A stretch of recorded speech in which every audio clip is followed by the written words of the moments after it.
Здравствуйте! В эфире информационная программа «Настоящее время. Азия». В пражской студии я Динара Аргин. Сегодня в программе. Франция наносит удары возмездия по столице террористического халифата сирийской Ракке, а мировые лидеры пытаются договориться с Путиным о совместных действиях в Сирии.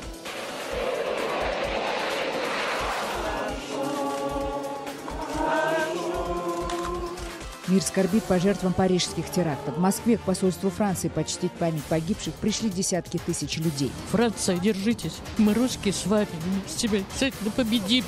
Мать погибшего в полиции Санкт-Петербурга таджикского младенца все-таки депортировали самолетом в Таджикистан. Вместе с ней прилетел и гроб с телом ребенка. Отец остался добиваться справедливости. Мой мальчик не болел ничем. Он был здоров, когда его у меня забрали. Почему его отняли у меня?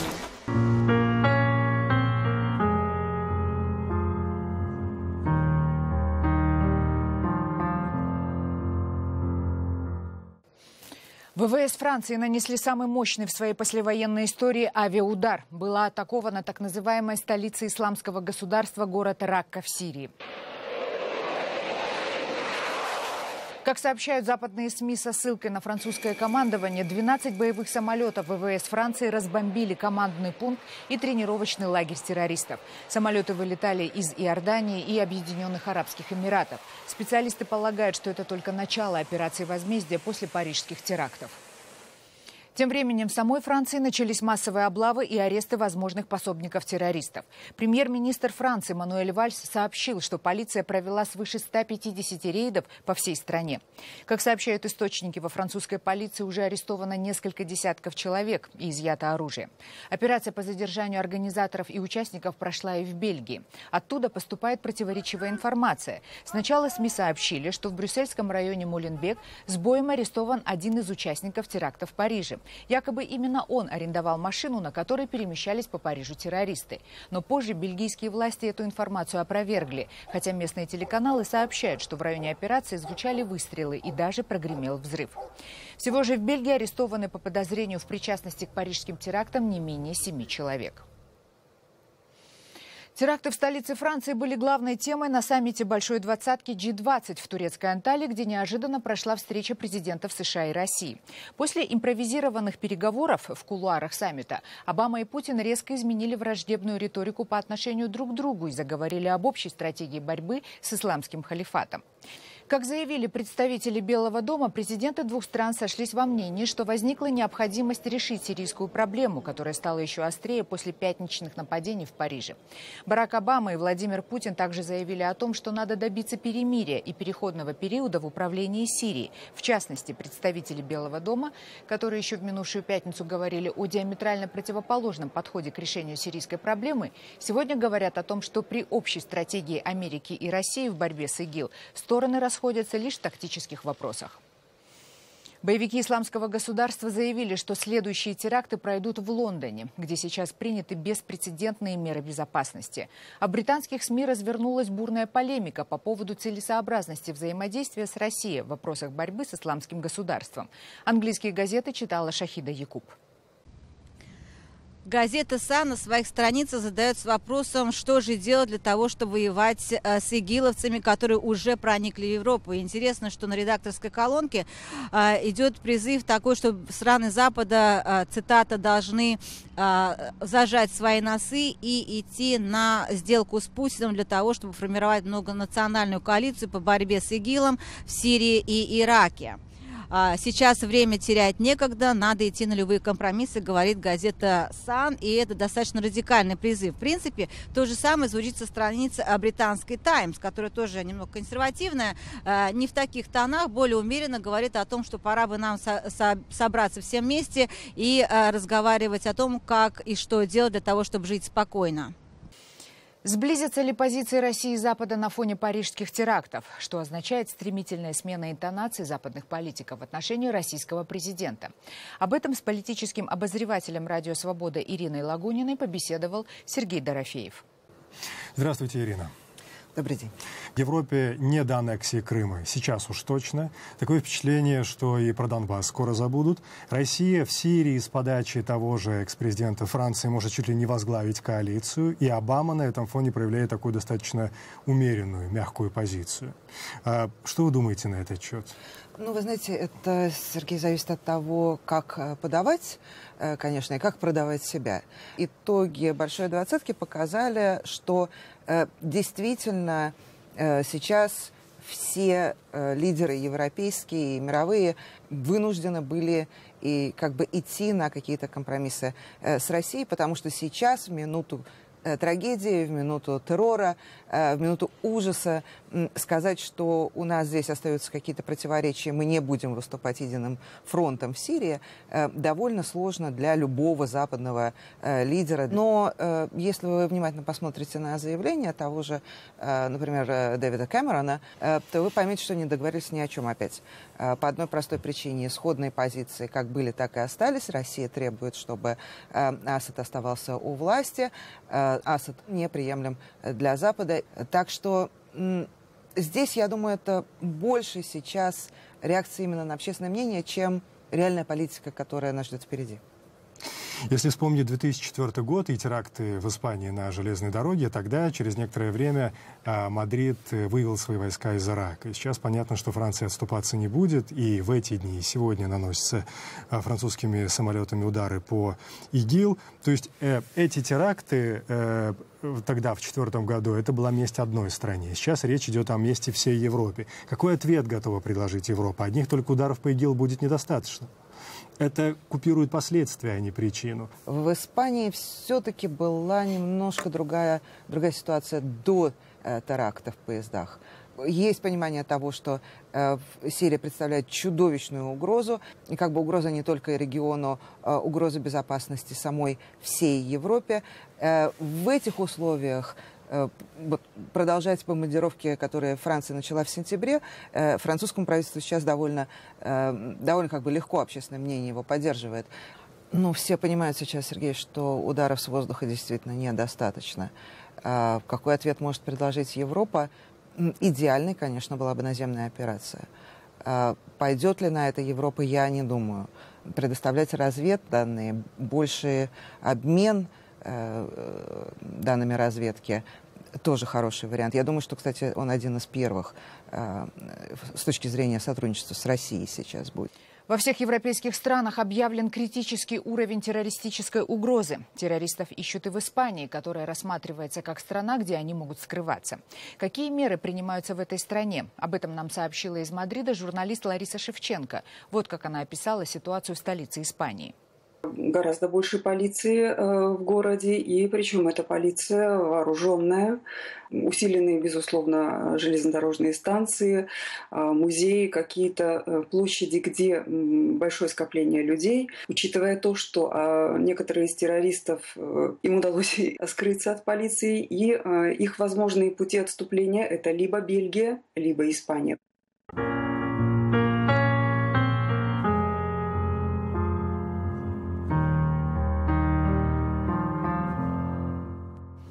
Мир скорбит по жертвам парижского теракта. Во многих городах продолжаются акции в память о погибших.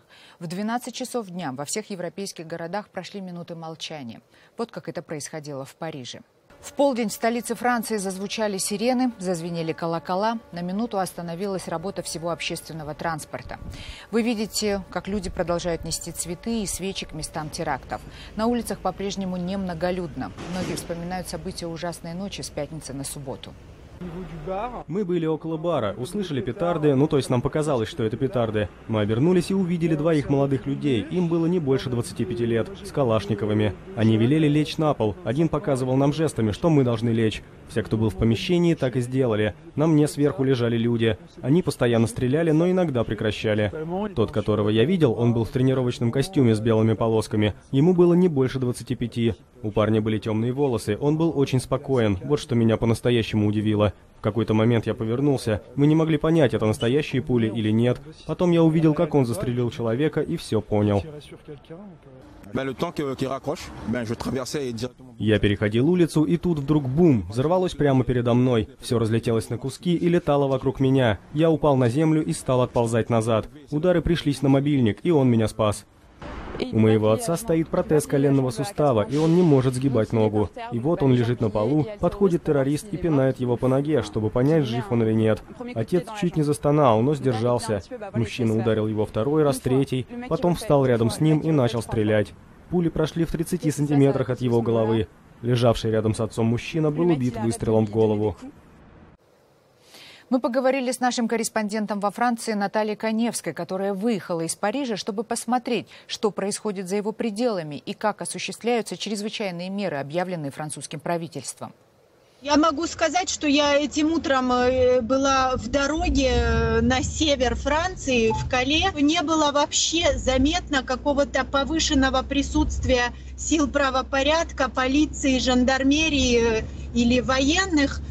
2 часа дороги и ни одной полицейской машины. И я, в общем-то, задаюсь вопросом, что же означает этот режим чрезвычайной ситуации. Люди все время обсуждают эту тему, говорят, что нельзя каким-то образом искать виновных среди целой общины. Естественно, речь идет об общине выходцев из Магриба, из арабских стран и совершенно очевидно мигрантов тоже. Среди жертв и очевидцев терактов было много иностранцев. Некоторым из них повезло выжить во время этих страшных событий.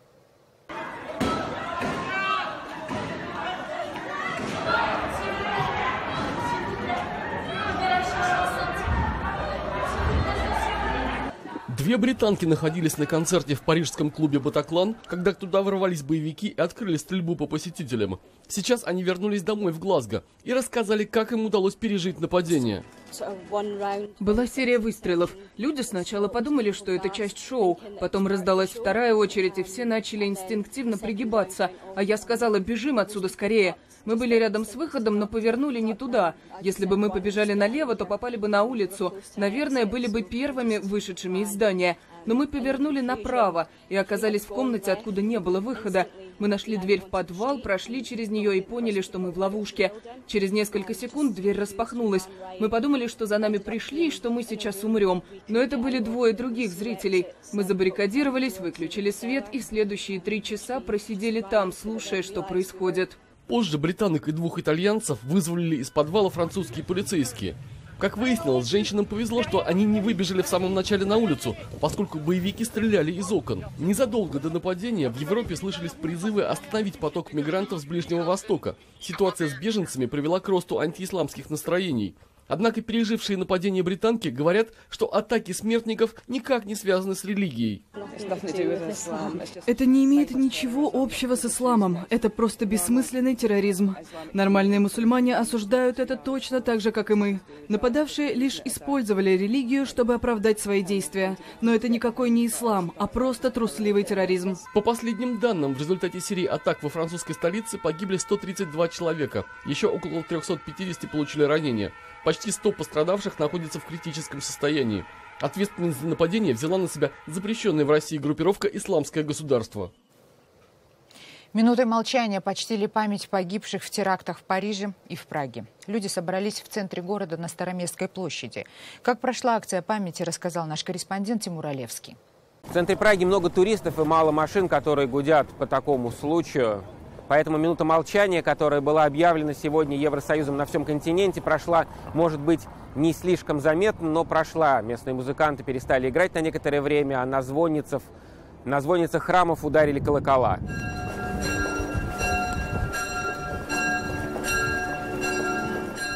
Заметно, что, например, сегодня была минута молчания, или Прага, как обычно, себя ведет, как вам кажется?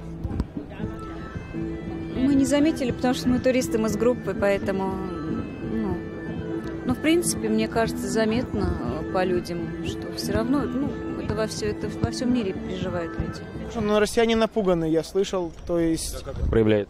Разговариваешь с людьми, все равно, то есть, сочувствие, сожаление присутствует. Я преподаватель французского, поэтому для меня это все было довольно-таки... очень страшно, потому что я часто туда езжу, у меня там друзья живут, поэтому все это, конечно, ужасно. В Чехии появились флаги с перечеркнутой мечетью. Кажется, вам это адекватно? Нет, я считаю, что каждая вера имеет право на свое существование. В любой вере есть как хорошие, так и плохие люди. И я, например, у меня есть друзья-мусульмане, и они говорят, что никогда в жизни Аллах к такому не призывал.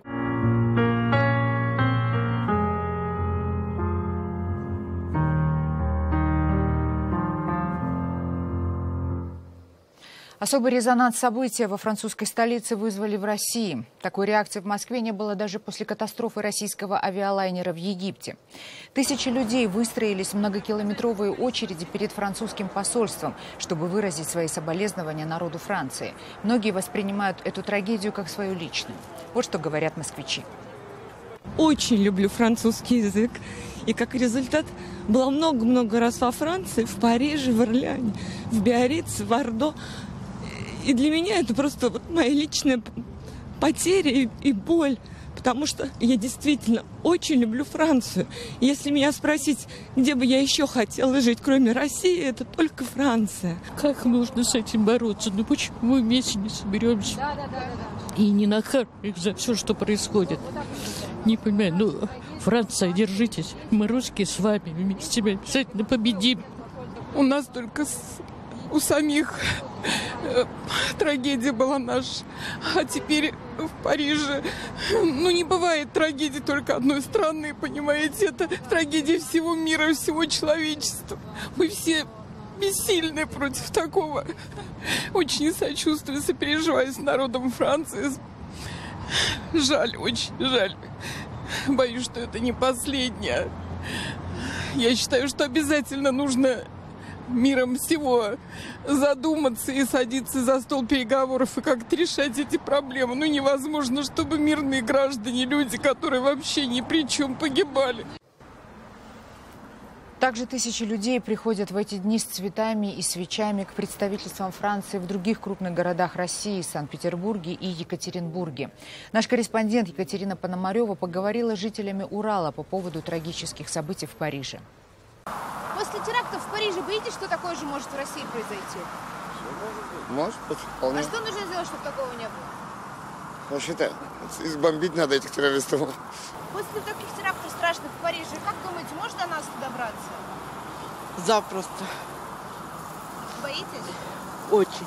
Да, особо не думал, но возможно такое быть. Это самолет взорвали, там Египет отвечал, а у нас все хорошо. А чего нам бояться? Нам обычно везет. Например, что в Москве могут люди пострадать, или не в Петербурге. В Москве сейчас теракты происходят. Нет, мы, конечно, понимаем, что действительно может произойти, но будем надеяться на лучшее. Не больше, чем метеорит упадет. Всякое может быть. Почему такая вероятность маленькая? Маленькая? Потому что нет такой паранойи, что тут произойдет. Что произойдет, то произойдет. Близко к сердцу приняли парижскую трагедию в Центральной Азии. В Бишкеке жители города также несли цветы к посольству и писали свои соболезнования. Сочувствие выражаю, как-то страшно, не страшно, не знаю. Это на нас не дойдет, наверное, надеюсь. Скорбить надо, конечно. Ужасно, это ужасно. Я просто, плачу вместе с людьми, французами. Это страшно, это для нас страшно. Они же могут и сюда прийти. А у нас сейчас север тоже стал как-то поймайте, религиозным. У нас вместо школ появляются мечети. Мечети больше, чем школ. У нас тоже кое-какие меры должны быть приняты, я считаю. Боимся, никто не застрахован, никакая страна не застрахована от этого теракта. О терактах в Париже многие узнали через социальные сети. Трагедия во Франции еще раз продемонстрировала их силу. Соцсети стали не только источником информации, но и платформой, где пользователи со всего мира объединяются, чтобы выразить свою скорбь. Так Facebook предложил в знак поддержки нанести на аватары цвета французского флага. Благородная идея неожиданно разделила пользователей Фейсбука на два лагеря по всему миру. Вот как это было в России. Социальные сети быстрее традиционных СМИ. Первыми сообщают о трагедиях. Один клик, и информация доступна всему миру. Где что случилось, что именно вы видели. Но без справки редакторов и журналистов это не совсем новости. Часто такие сообщения не проверены и излишне эмоциональны. С ними стоит быть осторожнее. Теракты в Париже вполне предсказуемо вызвали бурную реакцию в социальных сетях. Сопереживание, споры. Кто скорбит по погибшим правильнее всех? Дискуссия развернулась и в русскоязычном интернете. Основная претензия – мировые лидеры и люди сплотились вокруг парижской трагедии. Десятки тысяч пользователей сетей окрасили свои аватарки в цвета французского флага. Почему же мир молчал 2 недели назад, когда в египетском небе взорвался российский лайнер? Тогда погибло больше людей. Почему им не сочувствовали всем миром?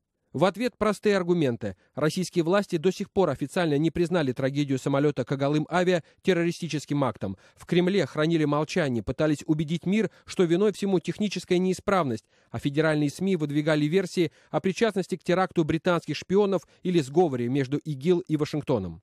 Возмущены и в Украине. Почему в Фейсбуке игнорируют потери на Донбассе? Может, вместо французского флага лучше вешать на аватарке украинский?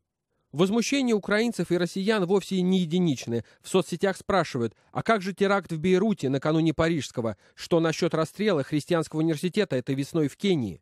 И вообще звучит мнение, что Facebook наживается на трагедии. Американская соцсеть, мол, специально запустила акцию поддержки парижан, чтобы собрать данные пользователей для маркетологов и рекламодателей. Бизнес на крови. Все это для повышения доходов компании. Претензий столько, что администрация Фейсбука вынуждена оправдываться и вносить изменения в работу популярного ресурса. Оповещение о безопасности пользователей, запущенное в первые часы после парижских терактов, теперь будет действовать постоянно. Сообщение, что с вами все в порядке, можно будет отправить родным и знакомым в момент любой трагедии, неважно где и когда она случится.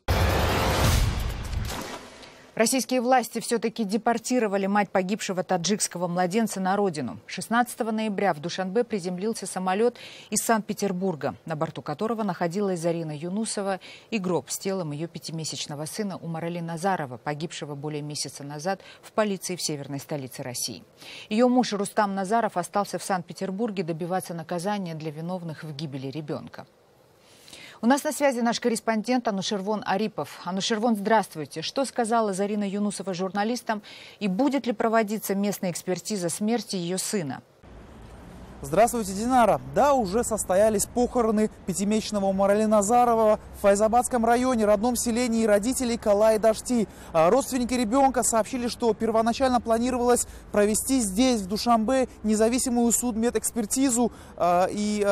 Однако по истечению 4 часов ожидания в аэропорту местные органы правопорядка не предоставили родителям такой возможности. Оказавшись в безвыходной ситуации, родственники мальчика приняли решение предать тело земле. Вот что сказал дядя Умарали. Мы должны сделать дополнительную экспертизу. Пускай виновных накажут, пускай виновных найдут. Все. Единственная цель. Источник я же хотел найти. Должны приехать. Если сейчас мы их не дождемся, то придется потом эксгумировать тело. Зарина Юнусова прибыла вместе с телом своего ребенка. Городской суд Санкт-Петербурга 12 ноября принял решение о выдворении ее из России в течение 5 суток. Прямо в аэропорту она заявила, что решение о ее депортации было принято специально, чтобы она не настаивала на справедливом расследовании. Также она добавила, что отказывается принимать результаты экспертизы, проведенной в России. Мой мальчик не болел ничем. Он был здоров, когда его у меня забрали. Почему его отняли у меня? Похороны уже состоялись, но родственники Умарали заявляют, что будут продолжать добиваться справедливости, пока все виновные в смерти ребенка не будут наказаны. Динара. Спасибо, Анушервон. Это были все новости, о которых мы хотели вам рассказать. Читайте нас в социальных сетях и смотрите на сайте currenttime.tv. Мы встретимся с вами завтра в это же время. Всего доброго.